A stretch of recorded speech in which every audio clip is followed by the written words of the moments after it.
Hello and welcome everyone. अगर आप teaching exams की तैयारी कर रहे हैं so you are in the right place. आज हम शिक्षक भर्ती के लिए सबसे महत्वपूर्ण विषय सामान्य ज्ञान के मोस्ट इंपॉर्टेंट ऐसे प्रश्नों को पढ़ने वाले हैं जो कि हर बार परीक्षा में पूछे जाते हैं। और शिक्षक भर्ती के नए पैटर्न को ध्यान में रखकर इस वीडियो को तैयार किया गया है एनसीईआरटी की किताबों से और प्रीवियस ईयर के प्रश्न पत्रों के आधार पर। तो आइए बिना टाइम गवाए आज का यह वीडियो हम शुरू करते हैं। सबसे पहले जो भी नए लोग हैं मैं आपको बता दूं, आप यह video target teacher 68500 YouTube channel पे देख रहे हैं। मेरा नाम है दिव्येंदु मिश्रा और सी टेट यूपी टेट के साथ साथ सुपर टेट और DSSB PRT एग्जाम मैंने खुद क्वालिफाई किए हुए हैं और पिछले 6 वर्षों से मैं लगातार सी टेट और शिक्षक भर्ती के लिए पढ़ा रहा हूँ। तो चलिए शुरू करते हैं। यह जो वीडियो सीरीज है उसका यह पहला पार्ट है और टॉप 500 प्रश्नों का ऐसा संग्रह है जिसको पढ़ने के बाद शिक्षक भर्ती में सामान्य ज्ञान के लिए अलग से आपको कुछ भी नहीं पढ़ना होगा। टॉप 500 प्रश्नों को हम पढ़ेंगे इस सीरीज में, जिसमें कि भारतीय इतिहास से प्राचीन इतिहास, मध्यकालीन इतिहास, आधुनिक इतिहास होगा, पूरा भूगोल होगा, ज्योग्राफी होगा, सामान्य विज्ञान होगा, भारत का संविधान होगा, अर्थशास्त्र से क्वेश्चन होंगे। यानी कि कंप्लीट सामान्य ज्ञान के 500 प्रश्नों को आप इस वीडियो सीरीज में पढ़ने वाले हैं। और इस वीडियो को ध्यान से देखिएगा, बहुत ही मज़ा आएगा और एक कॉपी पेन लेके बैठिएगा ताकि आप अपना खुद का नोट्स तैयार कर सकें, क्योंकि एग्जाम टाइम में हमारे बनाए हुए खुद के नोट्स से पढ़ना ज़्यादा ईजी होता है। तो चलिए शुरू करते हैं। और यहाँ पे एक प्रश्न के साथ बहुत से प्रश्न जुड़े हुए हैं जिसकी भी जानकारी आपको इसी वीडियो में मिलने वाली है। तो वीडियो बहुत ही बेहतरीन तरीके से बनाई गई है, बहुत ही समय लगा है नोट्स बनाने में। तो वीडियो को ध्यान से देखिए और नोट जरूर करते चलिए। पहला क्वेश्चन है, हड़प्पा और मोहनजोदड़ो के खंडहर निम्नलिखित में से किस नदी के तट पर पाए गए हैं? ये ऐसा प्रश्न है जो कि सामान्य ज्ञान में कोई भी परीक्षा हो, चाहे शिक्षक भर्ती हो, SSC हो, बैंक का एग्जाम हो, अगर उसमें सामान्य ज्ञान है तो यह परीक्षा कई बार पूछा गया है। तो हड़प्पा और मोहनजोदड़ो के खंडहर निम्नलिखित में से किस नदी तट पर पाए गए हैं? तो चलिए इसका सही आंसर हम देखते हैं। इसका सही आंसर था बी, रावी और सिंधु। ठीक है, बी ऑप्शन सही है, रावी और सिंधु। नोट कर लिया होगा आपने। आगे बढ़ते हैं। अब देखिए 1921 में दयाराम साहनी ने हड़प्पा का उत्खनन किया। ठीक है, इसकी खोज की थी दयाराम साहनी ने। ये भी एक प्रश्न बनता है। इस प्रकार इस सभ्यता का नाम हड़प्पा सभ्यता रखा गया। वह राखल दास बनर्जी को मोहनजोदड़ो का खोजकर्ता माना जाता है। क्वेश्चन आपसे पूछा जा सकता है कि हड़प्पा का खोजकर्ता किसको माना जाता है? तो दयाराम साहनी को। ठीक है, 1921 में इन्होंने इसका खोज किया था। और राखल दास बनर्जी ने किसका खोज किया था? मोहनजोदड़ो का। ठीक है, खोजकर्ता माने गए थे। यह सभ्यता सिंधु नदी घाटी में फैली हुई थी, इसलिए इसका नाम सिंधु घाटी सभ्यता रखा गया। चलिए आगे बढ़ते हैं। अब देखिए सिंधु नदी की बात आई तो इससे जुड़ा हुआ एक और प्रश्न है जो कि बहुत इंपॉर्टेंट है कि सिंधु नदी का उद्गम स्थल कहाँ से है? तो तिब्बत के मानसरोवर के निकट सिनकाबाब नामक जलधारा से माना जाता है। क्वेश्चन आपसे पूछा जा सकता है कि सिंधु नदी का उद्गम स्थल क्या है? तो ध्यान रखिएगा, तिब्बत के मानसरोवर के निकट सिनकाबाब नामक जलधारा को इसका उद्गम स्थल माना गया है। अगला है, रावी नदी जो है हिमाचल प्रदेश के कांगड़ा जिले में रोहतांग दर्रे से निकलकर हिमाचल प्रदेश, जम्मू कश्मीर तथा पंजाब होते हुए पाकिस्तान से बहती है। ठीक है, बहती हुई झोंग जिले के सीमा पर चिनाब नदी में मिल जाती है, जिस पर थीन बांध बना हुआ है। तो इसको शामिल करने का रावी नदी, देखिए सिंधु और रावी आंसर जो था इसका, इस प्रश्न का जो आंसर है रावी और सिंधु नदी। तो रावी और सिंधु नदी तो इस क्वेश्चन का आंसर हो गया। हड़प्पा और मोहनजोदड़ो के खंडहर जो मिले थे रावी और सिंधु के पास, और रावी और सिंधु के बारे में भी इस वीडियो में इसी क्वेश्चन के साथ आपको मैंने बता दिया। ठीक है, चलिए फिर आगे बढ़ते हैं।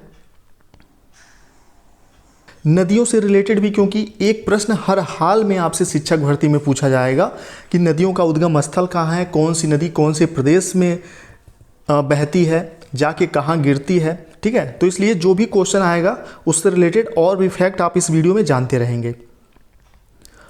अगला जो प्रश्न है, वैदिक लोगों द्वारा किस धातु का प्रयोग सर्वप्रथम किया गया? वैदिक लोगों द्वारा किस धातु का प्रयोग सर्वप्रथम किया गया? सोना, चांदी, तांबा या फिर लोहा? इसका सही आंसर देखते हैं। तो वैदिक काल में सर्वप्रथम तांबा धातु का प्रयोग किया गया था।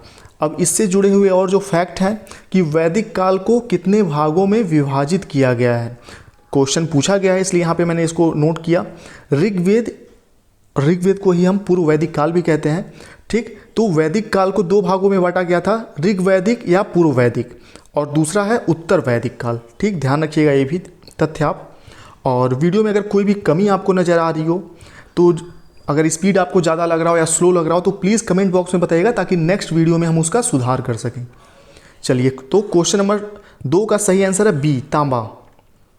अगला देखते हैं, प्रथम बौद्ध संगीति कहाँ आयोजित की गई थी? प्रथम बौद्ध संगीति सर्वप्रथम कहाँ आयोजित की गई थी? वैशाली, मगध, कौशल, राजगृह। बौद्ध धर्म से संबंधित क्वेश्चन है, गौतम बुद्ध से। तो प्रथम बौद्ध संगीति कहाँ आयोजित की गई थी? वैशाली, मगध, कौशल या फिर राजगृह। सही आंसर इसका है राजगृह में, डी ऑप्शन सही है। और हाँ, यहाँ पे एक चीज़ का आप ध्यान रखिएगा कि सामान्य ज्ञान के जो साधारण प्रश्न हैं कि तांबा का खोज कब हुआ, आग की खोज कब हुई, हिस्ट्री से जो क्वेश्चन है, उसका भूगोल से जो सामान्य ज्ञान के जो इजी क्वेश्चन होते हैं कि पृथ्वी में कितने सतह हैं, कौन सा ग्रह सूर्य के पास है, कौन सा दूर है, आपके शिक्षक भर्ती में इस टाइप के इजी प्रश्न इस बार बिल्कुल नहीं पूछे जाएंगे। इस चीज़ का ध्यान रख के पढ़ाई करिएगा। और ये जो वीडियो आप देख रहे हैं, आपके शिक्षक भर्ती के हिसाब से तैयार किया गया है, प्रीवियस ईयर के क्वेश्चन पेपर को ध्यान में रखकर, साथ ही एनसीईआरटी को देखते हुए। और एक और इम्पॉर्टेंट मैं बात आपको बता दूं कि अभी हाल ही में, आपको पता है मैं गवर्नमेंट टीचर हूं, तो हाल ही में क्या हुआ है कि हम लोगों का एनसीईआरटी का ट्रेनिंग कराया गया है। 6 दिवसीय ट्रेनिंग था। मैं ये जो बात बता रहा हूँ आपके लिए इंपॉर्टेंट है, इसलिए ध्यान से सुनिएगा। तो 6 दिवसीय जो ट्रेनिंग कराई गई है, उसमें कक्षा 1 को एनसीईआरटी के किताबों से कैसे पढ़ाना है, इसकी ट्रेनिंग दी गई है। यानी कि अभी तक तो यूपी में परिषदीय किताबें लगती थी, सरकारी किताबें जो आप लोग जानते होंगे 1 से 8 तक, लेकिन अब नए सत्र से कक्षा 1 से लागू कर दिया गया है एनसीईआरटी की किताबों को। इसीलिए जो सरकारी शिक्षक हैं उत्तर प्रदेश के, उनको एनसीईआरटी की किताबों को पढ़ाने का ट्रेनिंग दिया जा रहा है। तो इससे निष्कर्ष क्या निकल के सामने आता है कि आपका जो शिक्षक भर्ती होने वाला है, उसमें परिषदीय किताबों के बदले एनसीईआरटी के किताबों से ज़्यादा क्वेश्चन पूछे जाएंगे। इसलिए परिषदीय किताबों को आप पढ़ लेंगे तो अच्छी बात है, लेकिन एनसीईआरटी के किताबों को ही प्रेफरेंस दीजिएगा, महत्व दीजिएगा। ठीक है। और हमारे जो भी पीडीएफ नोट्स तैयार किए गए हैं, एनसीईआरटी, प्रीवियस ईयर और परिस्थिति किताबों को ध्यान में रख के बनाए गए हैं, जिसका डिटेल मैं बता देता हूं आपको। अगर आप शिक्षक भर्ती के सबसे सटीक नोट्स लेने चाहते हैं, वो भी मेरा खुद का बनाया हुआ नोट्स है। बस जो नोट्स मैंने खुद के पढ़ने के लिए DSSB क्वालिफाई किया, मैंने उसी नोट्स को पढ़ के उसी से सुपर टेट क्वालिफाई किया, KBS क्वालिफाई किया, यूपी टेट, सुपर टेट, सब एग्ज़ाम क्वालिफाई किए हैं। तो वही नोट्स है, उसको मैंने बढ़िया तरीके से टाइप करा दिया है। जैसे आप ये PDF देख रहे हैं, इसमें क्वेश्चन है, इसी टाइप का मैंने अच्छे से इसको टाइप कराया हुआ नोट्स है। जो भी आप यहाँ पढ़ रहे हैं, देख रहे हैं, इसी टाइप के नोट्स आपको स्पेशल स्टडी ग्रुप में मिल जाएंगे। इसकी फ़ीस जो है 499 रुपये है, 499। ठीक है। सुपर टेट की शिक्षक भर्ती की, जो प्राथमिक शिक्षक भर्ती होती है, उसका डिटेल यहाँ पे है, नंबर दिया हुआ है, व्हाट्सएप नंबर ऊपर वाला नंबर है, और एक नीचे जो नंबर है, ये नीचे वाला कॉलिंग नंबर भी, आप इस पर बात भी कर सकते हैं अगर कोई भी कन्फ्यूजन हो आपको तो। और इसकी फ़ीस 500 है। फ़ीस कैसे पेमेंट करना है, इस पर आप व्हाट्सएप पे सुपर टेट लिख के ऊपर वाले नंबर पे मैसेज करेंगे तो आपको डिटेल मिल जाएगा। और नीचे वाले नंबर पर कोई भी समस्या आती है तो आप बात कर सकते हैं डायरेक्ट। चलिए, स्क्रीनशॉट आप इसका ले लीजिए। आप चाहें तो PDF नोट्स ले सकते हैं सभी सब्जेक्ट के नए पैटर्न के अकॉर्डिंग। और फीस मैंने कम यहाँ पे इसलिए रखी है क्योंकि फ़ीस मुझे पता है अच्छी तरीके से कि जो लोग भी अभी तैयारी कर रहे हैं, उनके पास जॉब नहीं है कि मैं उनसे 4000 5000 फीस ले सकूं। ठीक है। तो फीस उतनी ही रखी गई है जितना कि उसको टाइप कराने को में, नोट्स वगैरह टाइप कराने में और PDF वगैरह तैयार करने में जो खर्चे आए हैं, बस उतना ही मिनिमम फीस रखा गया है।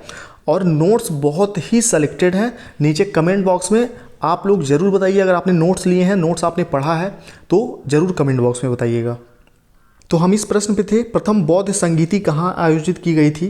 ठीक है। तो सही आंसर है इसका राजगृह। अब देखिए, बौद्ध संगीति से भी बहुत से प्रश्न पूछे जाते हैं और लेवल थोड़ा टफ होने वाला है सुपर टेट का इस बार, इसलिए टफ लेवल पे हम तैयारी करेंगे।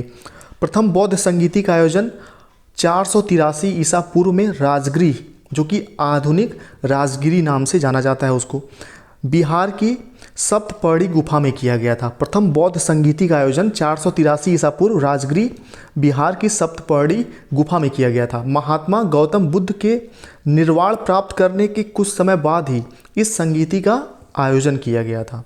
ठीक है। बहुत ही इंपॉर्टेंट है बौद्ध संगीति वाला प्रश्न। बुद्ध के प्रमुख शिष्य महाकश्यप महाकश्यप ने इसकी अध्यक्षता की थी। क्वेश्चन ये भी पूछा गया है, पूछा जाएगा कि प्रथम बौद्ध संगीति की अध्यक्षता किसने की थी। ठीक है, तो महाकश्यप ने की थी। अगला इंपॉर्टेंट जो बौद्ध संगीति से जुड़ा हुआ प्रश्न है वो है, महात्मा बुद्ध ने अपनी शिक्षाओं को लिपिबद्ध नहीं किया था, इसलिए संगीति में उनके 3 शिष्यों, ठीक है, महापंडित महाकश्यप, सबसे वयोवृद्ध उपाल तथा सबसे प्रिय शिष्य आनंद ने उनकी शिक्षाओं का संगायन किया। ठीक, ध्यान रखिएगा। अब यहाँ पे कुल कितनी बौद्ध संगीति हुई हैं ये बहुत इंपॉर्टेंट है। तो कुल कितनी बौद्ध संगीति हुई हैं आपसे प्रश्न पूछा जा सकता है। तो कुल 5 बौद्ध संगीति हुई हैं अब तक। इसीलिए मैंने आपसे कहा था कॉपी पेन लेके बैठिए ताकि आप इन चीज़ों को नोट करते चलें। ठीक है, पूरा का पूरा नोट्स तैयार हो रहा है आप लोगों का घर बैठे। यही सब पढ़ाने का बहुत से चैनल पर आपने देखा होगा, जो बड़े बड़े कोचिंग वाले हैं पैसे लेते हैं, लेकिन यहाँ पर आपको बिल्कुल फ्री में सभी नोट्स मिल रहे हैं। तो प्लीज़ इसकी वैल्यू करिए, नोट करते चलिए। ठीक है, और PDF फॉर्मेट में चाहिए तो मैंने आपको डिटेल बता दिया। तो कुल कितने बौद्ध संगीति हुए हैं अब तक? 5। पहला बौद्ध संगीति यहाँ पे आप देख सकते हैं 483 BC, शासक अजातशत्रु थे, राजगृह में हुआ था, महाकश्यप की अध्यक्षता में, राजा थे अजातशत्रु। दूसरी बौद्ध संगीति कब हुई? वैशाली में, राजा कालशोक के समय में। तीसरी बौद्ध संगीति पाटलिपुत्र में हुआ था, राजा अशोक थे उस समय। चौथी बौद्ध संगीति कुंडलवन कश्मीर में हुआ था, राजा कनिष्क थे उस समय। 5वीं बौद्ध संगीति हुई थी हर्ष के काल में हुई, जिसमें फाह्यान भी शामिल हुआ। ठीक है, हर्ष और फाह्यान के बारे में आप लोगों ने सुना ही होगा। चलिए अब आगे बढ़ते हैं। अगला देखिए, महाभाष्य किसने लिखा था? आपको पता है कि जो ऐतिहासिक पुस्तकें हैं उनसे जुड़े हुए प्रश्न भी पूछे जाते हैं। तो महाभाष्य किसने लिखा था? पतंजलि ने, चंद्रगुप्त मौर्य, रविन्द्रनाथ टैगोर या महाकवि कालिदास ने? तो चौथे क्वेश्चन का सही आंसर देखते हैं, है पतंजलि। ए ऑप्शन यहाँ पे सही है। ठीक है, पतंजलि। और भी जो इम्पोर्टेंट पुस्तकें हैं जो हर बार परीक्षा में पूछी जाती हैं, और 1 नंबर यहाँ से इस पेज से आपका तय हो जाएगा, क्योंकि जो भी इम्पोर्टेंट पुस्तकें हैं वो यहाँ पे दी हुई हैं। पहला महाभाष्य हो गया, पतंजलि जी ने लिखा था इसको। अगला है कामायनी, बहुत ही इंपॉर्टेंट, कई बार पूछा गया है, जयशंकर प्रसाद इसके रचयिता हैं। मधुशाला हरिवंश राय बच्चन, बहुत ही फेमस है। सत्यार्थ प्रकाश, कई बार पूछा गया है, तो दयानंद सरस्वती। उसके बाद है नील दर्पण, दीनबंधु मित्र ने लिखा है। Discovery of India Jawaharlal Nehru, आप सभी को पता है। पंचतंत्र विष्णु शर्मा, बहुत ही ज़्यादा इंपॉर्टेंट पंचतंत्र। ठीक है, पद्मावत मलिक मोहम्मद जायसी ने लिखा है। अनहैप्पी इंडिया लाला लाजपत राय, और भारत दुर्दशा भारतेंदु हरिश्चंद्र जी ने लिखा है। तो ये सभी इंपॉर्टेंट पुस्तकें हैं जो कि आपके शिक्षक भर्ती के सिलेबस के अकॉर्डिंग हैं। अगला है कुछ और रचनाएं हैं, कालिदास की रचनाओं से जुड़े हुए भी क्वेश्चन आते हैं। अभिज्ञान शाकुंतलम, मेघदूत, ऋतु संहार, कुमार संभवम, विक्रमो सियम, रघुवंशम और मालविकी का मित्रम। ठीक है, इन सब की रचना किसने की है? कालिदास ने की है, कालिदास जी ने किया है। आप देख सकते हैं। अगला देखिए, तुलसीदास जी की रचनाएं, रामचरितमानस, गीतावली, कवितावली, विनय पत्रिका। ठीक है, रविन्द्रनाथ टैगोर से जुड़े हुए जो इम्पोर्टेंट रचनाएं हैं, गीतांजलि, चित्रांगदा, उसके बाद गोरा, चांडलिका, गार्डनर, विसर्जन, हंगरी स्टोन्स। ठीक, अश्वघोष की रचनाएं, बुद्धचरित, सौंदरानंद काव्य, शरीर पुत्र प्रकरण, सूत्रालंकार। ठीक, RK नारायण, इनसे जुड़ा हुआ क्वेश्चन पूछा गया है DSSB में। ठीक है, GK के अंदर। Malgudi days, guide the dark room, my days. ठीक है, ये सब इनकी रचनाएं हैं। ये सब आप नोट करते चलिए।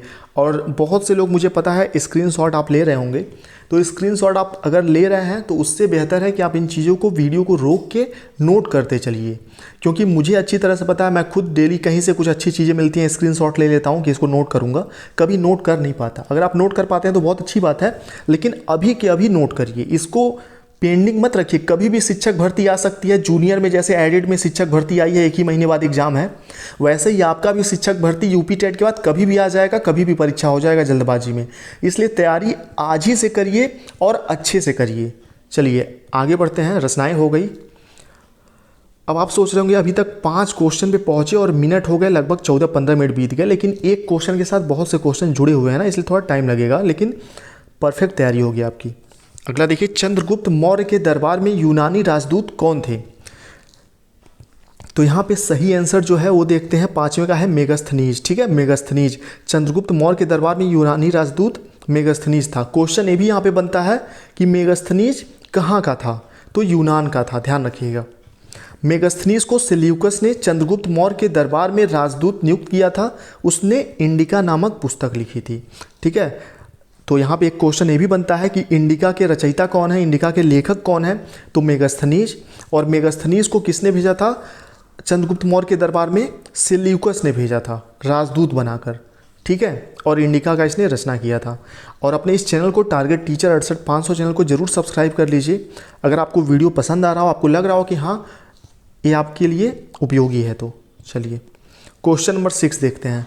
मौर्य काल के दौरान शिक्षा का सबसे प्रसिद्ध केंद्र निम्न में से कौन सा था। बहुत ही इंपॉर्टेंट क्वेश्चन। मौर्य काल के दौरान शिक्षा का सबसे प्रसिद्ध केंद्र निम्न में से कौन सा था। नालंदा, तक्षशिला, विक्रमशिला या फिर कोई नहीं।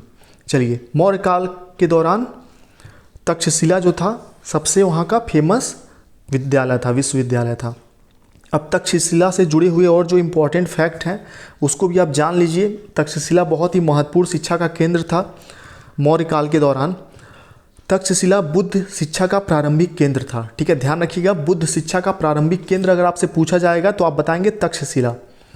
इसकी स्थापना ईसा पूर्व 6वीं शताब्दी में बताई जाती है। ठीक, और साक्ष्य बताते हैं कि 5वीं शताब्दी तक यह शिक्षा का प्रमुख केंद्र बना रहा था। यानी कि 5वीं शताब्दी तक यह शिक्षा का बहुत ही इंपॉर्टेंट केंद्र था। तक्षशिला चाणक्य को लेकर जाना जाता है।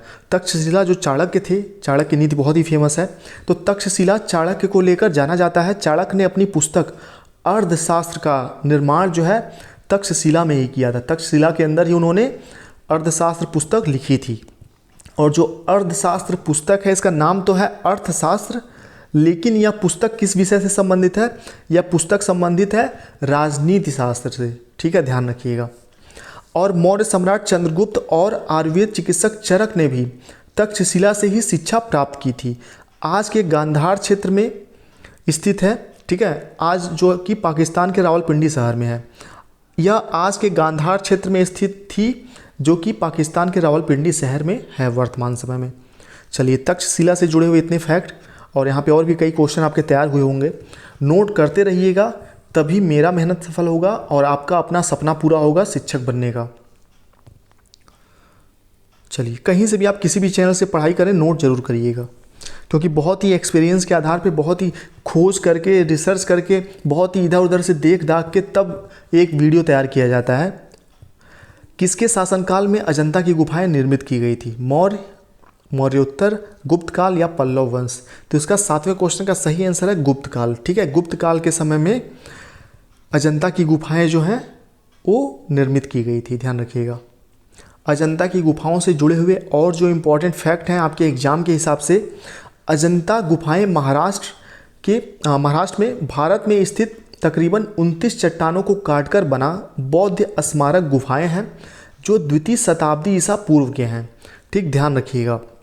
अजंता गुफाएं किससे संबंधित हैं, तो बौद्ध स्मारक से संबंधित है, बौद्ध धर्म से संबंधित हैं, जो कि द्वितीय शताब्दी ईसा पूर्व के हैं। यहाँ बौद्ध धर्म से संबंधित चित्रण एवं शिल्पकारी के उत्कृष्ट नमूने मिलते हैं। इनके साथ ही सजीव चित्रण भी मिलते हैं। यह गुफाएं अजंता नामक गांव के सन्निकट ही स्थित हैं, जो महाराष्ट्र के औरंगाबाद जिले में है। ठीक है, अजंता गुफाएं कहाँ हैं, महाराष्ट्र के औरंगाबाद जिले में है। अजंता गुफाएं सन 1983 से यूनेस्को की विश्व धरोहर स्थल घोषित की गई। तो यहाँ पे इम्पोर्टेंट ये भी है कि अजंता की गुफाएं किस सन में विश्व धरोहर स्थल घोषित किया गया यूनेस्को के द्वारा, तो 1983 में। चलिए, अजंता की गुफाएं हो गई। अब आगे बढ़ते हैं और इसी तरीके से हम लोग पूरा हिस्ट्री पढ़ लेंगे, पूरा ज्योग्राफी पढ़ेंगे। ठीक है, पूरा हम लोग संविधान वगैरह पढ़ेंगे, जो भी जीके के अंदर आता है पढ़ेंगे, साथ ही करंट अफेयर्स की तैयारी करेंगे। सभी विषयों की तैयारी ऐसे ही हम बहुत ही सटीक तरीके से करने वाले हैं। और आपको वीडियो कैसा लगा, इस वीडियो में क्या सुधार की ज़रूरत है, कमेंट करके ज़रूर बताइए। उसे वीडियो अभी और आगे भी है, लेकिन प्लीज़ कमेंट करके ज़रूर बताइए कि वीडियो आपको कैसा लगा और इसमें क्या क्या सुधार की और ज़रूरत है, प्लीज़ ज़रूर बताइएगा। ये मत कहिएगा कि टाइम ज़्यादा लग रहा है, टाइम ज़्यादा लगेगा क्योंकि एक प्रश्न के साथ और भी बहुत सारे प्रश्न जुड़े हुए हैं। चैनल को सब्सक्राइब करना ना भूलिएगा, आपका अपना चैनल टारगेट टीचर। चलिए अगला देखते हैं। निम्नलिखित में से किसने और कब पहली बार अशोक के शिलालेख का अर्थ स्पष्ट किया था?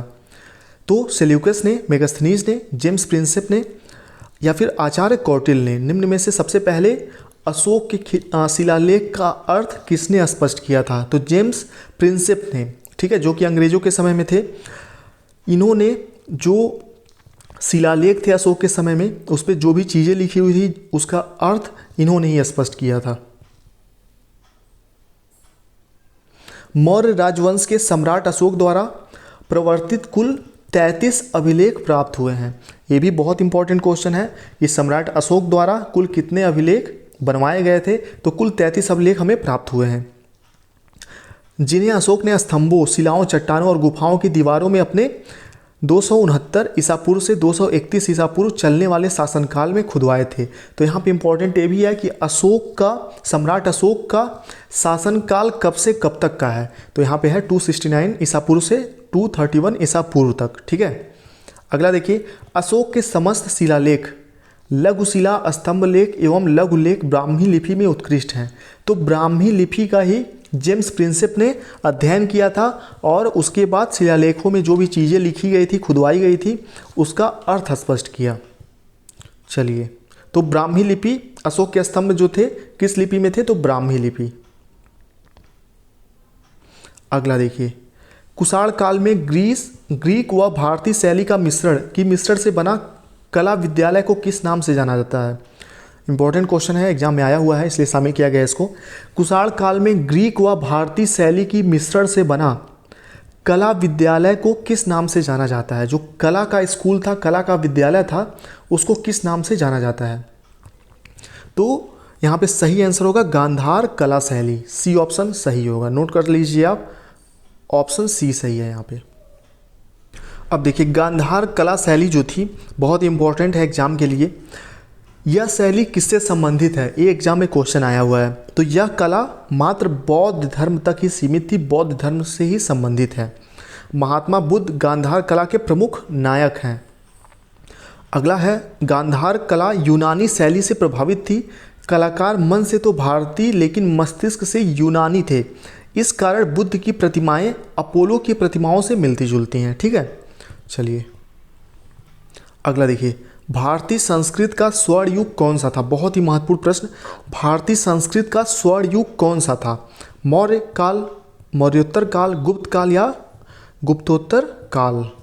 तो गुप्त काल। गुप्त काल को भारतीय इतिहास का स्वर्ण युग कहते हैं। क्यों कहते हैं ये भी आप जानेंगे। गुप्त काल को भारतीय इतिहास का स्वर्ण युग माना जाता है। गुप्त काल में विज्ञान, प्रौद्योगिकी से लेकर साहित्य, स्थापत्य कला, मूर्ति कला के क्षेत्र में नए प्रतिमानों की स्थापना की गई थी, ठीक है, जिससे यह काल भारतीय इतिहास में स्वर्ण युग के रूप में जाना जाता है। समुद्रगुप्त को भारत का नेपोलियन भी कहा जाता है, जो कि गुप्त काल से ही संबंधित है, ठीक है, गुप्त वंश से। और यह भी प्रश्न पूछा गया है, पूछा भी जा सकता है कि भारत का नेपोलियन किसे कहा जाता है? तो भारत का नेपोलियन समुद्रगुप्त को कहा जाता है, ध्यान रखिएगा। वो अपनी ज़िंदगी में कभी भी पराजित नहीं हुए थे, इसीलिए उनका नाम नेपोलियन रखा गया है, उपाधि उनको दी गई है। उनका विजय अभियान भारत के हर क्षेत्र में कामयाब रहा। विंसेंट स्मिथ ने इन्हें नेपोलियन की उपाधि दी। अब नेपोलियन की उपाधि किसने दी? तो विंसेंट स्मिथ जो थे, इन्होंने इनको नेपोलियन की उपाधि प्रदान की थी। किसको? समुद्रगुप्त को। चलिए, भारतीय इतिहास का स्वर्ण युग गुप्त काल, ऑप्शन सी। अगला प्रश्न, एलोरा की गुफाएं और शैलकृति मंदिर है हिंदू धर्म की, जैन धर्म की, बुद्ध धर्म की या फिर तीनों धर्मों की? तो एलोरा की जो गुफाएं हैं, जो शैलकृत मंदिर हैं, वह किस धर्म से संबंधित हैं? तो हिंदू, जैन और बुद्ध, तीनों के लिए, ठीक है, ध्यान रखिएगा। इन गुफाओं का निर्माण 5वीं और 10वीं शताब्दी के बीच किया गया, ये भी पूछा जा सकता है। एलोरा की गुफाएं पहाड़ और चट्टानों को काटकर बनाई गई वास्तुकला का सबसे बेहतरीन उदाहरण है। एलोरा की गुफाओं में मौजूद मंदिर हिंदू, बौद्ध और जैन धर्म को समर्पित हैं, ध्यान रखिएगा। चलिए, महत्वपूर्ण प्रश्न था। अगला है, प्रसिद्ध दिलवाड़ा मंदिर कहाँ स्थित है? गुजरात, उड़ीसा, राजस्थान या फिर मध्य प्रदेश? तो सही आंसर है दिलवाड़ा मंदिर जो है, प्रसिद्ध दिलवाड़ा मंदिर जो है जैन धर्म से संबंधित था और राजस्थान में स्थित है। दिलवाड़ा जैन मंदिर राजस्थान के सिरोही जिले के माउंट आबू नगर में स्थित है। दिलवाड़ा मंदिर वस्तुतः 5 मंदिरों का समूह है। इन मंदिरों का निर्माण 11वीं से 13वीं शताब्दी के बीच में हुआ था। यह विशाल एवं दिव्य मंदिर जैन धर्म के तीर्थंकरों को समर्पित है। जो जैन धर्म में महावीर स्वामी वगैरह थे, ठीक है, उनको समर्पित है दिलवाड़ा मंदिर, राजस्थान का, ध्यान रखिएगा। सिरोही जिले के माउंट आबू नगर में है, ये भी इंपॉर्टेंट है, ठीक, राजस्थान। खजुराहो मंदिर का निर्माण किसने करवाया था? खजुराहो मंदिर का निर्माण किसने करवाया था? चंदेल राजपूत ने, कृष्ण प्रथम ने, राजेंद्र प्रथम ने, मिहिर भोज ने, किसने करवाया? खजुराहो मंदिर का निर्माण किसने करवाया था? चंदेल राजपूतों ने, ठीक है, ये ऑप्शन सही था। खजुराहो भारत के मध्य प्रदेश प्रांत में स्थित एक प्रमुख शहर है, ठीक है। खजुराहो कहाँ पर स्थित है, किस प्रदेश में है? तो मध्य प्रदेश में है, जो अपने प्राचीन एवं मध्यकालीन मंदिरों के लिए विश्व विख्यात है। सिर्फ भारत में नहीं, विश्व में फेमस है। यह मध्य प्रदेश के छतरपुर जिले में स्थित है, ठीक है, मध्य प्रदेश में छतरपुर जिला है, वहाँ पे स्थित है। खजुराहो को प्राचीन काल में खजूरपुरा और खजूर वाहिका के नाम से भी जाना जाता था। यहाँ बहुत बड़ी संख्या में प्राचीन हिंदू और जैन मंदिर हैं। तो इम्पॉर्टेंट यहाँ पे यही है कि खजुराहो में जो विश्व प्रसिद्ध वो हैं, खजुराहो में मंदिर हैं, उसका निर्माण किसने कराया था? तो चंदेल राजपूतों ने कराया था। और खजुराहो कहाँ स्थित है? मध्य प्रदेश में छतरपुर जिले में। चलिए आगे देखते हैं। सिंधु घाटी के लोगों की एक महत्वपूर्ण रचना निम्नलिखित में से किस मूर्ति की थी? सिंधु घाटी के लोगों की एक महत्वपूर्ण रचना जो कि खुदाई के दौरान प्राप्त हुई थी, वह किसकी मूर्ति थी? तो यहाँ पे नृत्य करती हुई एक लड़की की मूर्ति थी, औरत की मूर्ति थी। सिंधु घाटी के लोगों की महत्वपूर्ण रचना निम्नलिखित में से किस मूर्ति की थी? नृत्य करती हुई लड़की की। चलिए सिंधु घाटी सभ्यता के बारे में थोड़ा सा जान लीजिए आप।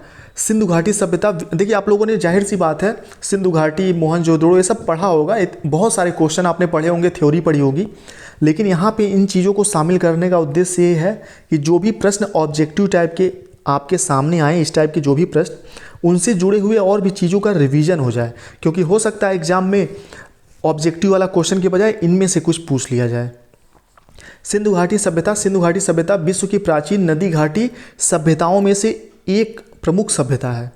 ब्रिटिश पत्रिका नेचर में प्रकाशित शोध के अनुसार यह कम से कम 8000 साल पुराना है। इस सभ्यता को हड़प्पा सभ्यता और सिंधु सरस्वती सभ्यता के नाम से भी जाना जाता है, ठीक है। सिंधु घाटी सभ्यता जो है उसको हम हड़प्पा सभ्यता और सिंधु सरस्वती सभ्यता के नाम से भी जानते हैं। बहुत इंपॉर्टेंट यहाँ पे है, प्रश्न पूछा भी गया है, सिंधु घाटी सभ्यता को अन्य किस नाम से जानते हैं? तो हड़प्पा सभ्यता और सिंधु सरस्वती सभ्यता के नाम से। इसका विकास सिंधु और हकड़ा, प्राचीन सरस्वती, जो कि प्राचीन में सरस्वती नाम था, नदी के किनारे हुआ था। मोहनजोदड़ो, कालीबंगा, लोथल, धोलावीरा, राखीगढ़ी और हड़प्पा इसके प्रमुख केंद्र थे। तो सिंधु घाटी सभ्यता के प्रमुख केंद्र कौन कौन से थे? मोहनजोदड़ो, कालीबंगा, लोथल, धोलावीरा, राखीगढ़ी और हड़प्पा। चलिए आगे बढ़ते हैं। आर्यों को एक जाति कहने वाला पहला यूरोपियन कौन था? कोविलम, साइलैक्स, मिनार्डर या फिर मैक्स मूलर? चलिए यहाँ पे सही आंसर, आर्यों को सर्वप्रथम एक जात कहने वाला पहला यूरोपीय कौन था? मैक्स मूलर था, ठीक, डी ऑप्शन यहाँ पे सही है। अगला प्रश्न देखते हैं। वैदिक युग में राजा अपनी जनता से जो कर वसूलते थे, वैदिक युग, ये भी बहुत इंपॉर्टेंट है। वैदिक युग में राजा जो अपनी जनता से कर यानी कि टैक्स वसूलते थे, उसे क्या कहते थे, किस नाम से जानते थे? तो बलि नाम से जानते थे। सी ऑप्शन यहाँ पे सही होगा। चलिए वैदिक युग से जुड़ी हुई और इम्पॉर्टेंट बातें, वैदिक सभ्यता के जो प्रश्नोत्तर हैं जो पूछे जाते हैं एग्जाम में, पूछे गए वो इम्पॉर्टेंट। सिंधु घाटी सभ्यता की समाप्ति के पश्चात प्राचीन भारत में एक नई सभ्यता का उद्भव हुआ था, जिसे हम वैदिक सभ्यता के नाम से जानते हैं। तो यहाँ पे प्रश्न ये भी बन सकता है कि सिंधु घाटी सभ्यता के बाद कौन सी नई सभ्यता का उद्भव हुआ था या उद्गम हुआ था, ठीक है। तो वैदिक किस सभ्यता का होता? तो वैदिक सभ्यता का, ठीक है, सिंधु घाटी सभ्यता के बाद। इस सभ्यता की जानकारी हमें पुरातन वेदों से होती है, इसी कारण इस सभ्यता को वैदिक सभ्यता कहा जाता है, ठीक है। इस सभ्यता में ही वेदों का निर्माण हुआ था, वेदों के बारे में इसकी जानकारी मिलती है, इसलिए इसे वैदिक सभ्यता कहा जाता है।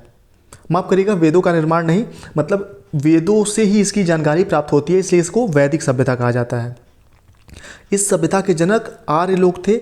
आर्य संस्कृत भाषा का प्रयोग करते थे। तो यहाँ पे इंपॉर्टेंट क्वेश्चन ये भी बनता है कि वैदिक सभ्यता के जनक कौन थे, तो आर्य लोग थे। और आर्यों की भाषा क्या थी, कई बार एग्जाम में आपने देखा होगा पूछा गया क्वेश्चन है। तो आर्यों की जो भाषा थी वो संस्कृत थी। चलिए आगे बढ़ते हैं।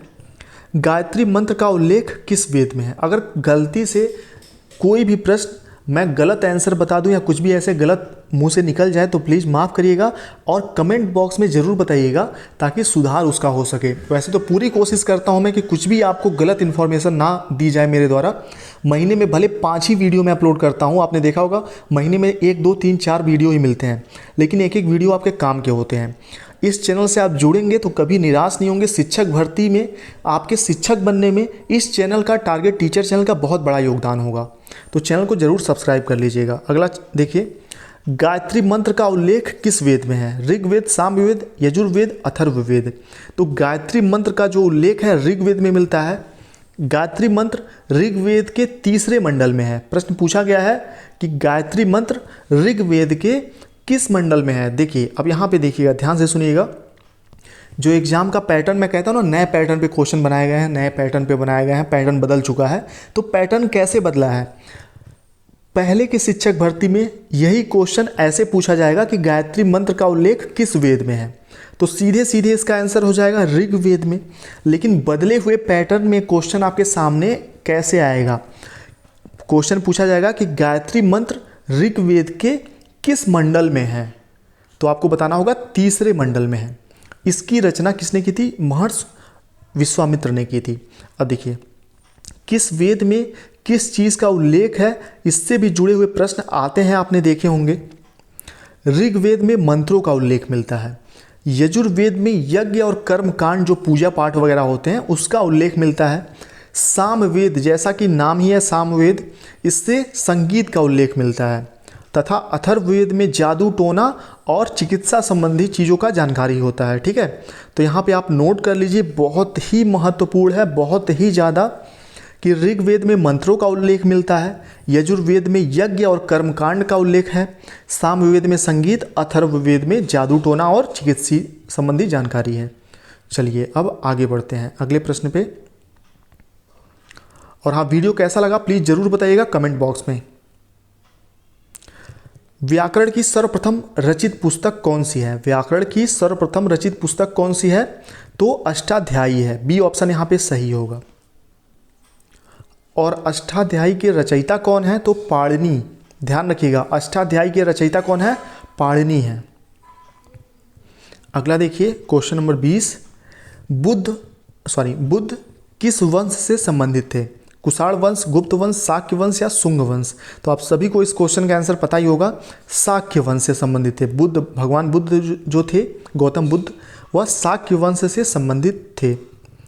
शाक्य वंश, ठीक, ऑप्शन सी सही है। इससे जुड़े हुए, बुद्ध भगवान से जुड़े हुए और भी कुछ प्रश्न हैं। गौतम बुद्ध का जन्म कब हुआ था? गौतम बुद्ध का जन्म कहाँ हुआ था? तो लुम्बिनी में हुआ था। गौतम बुद्ध को कौन सी जगह से ज्ञान प्राप्त हुआ? तो बोध गया से। सारनाथ में बुद्ध का प्रथम प्रवचन क्या कहलाता है? तो धर्म चक्र प्रवर्तन कहलाता है।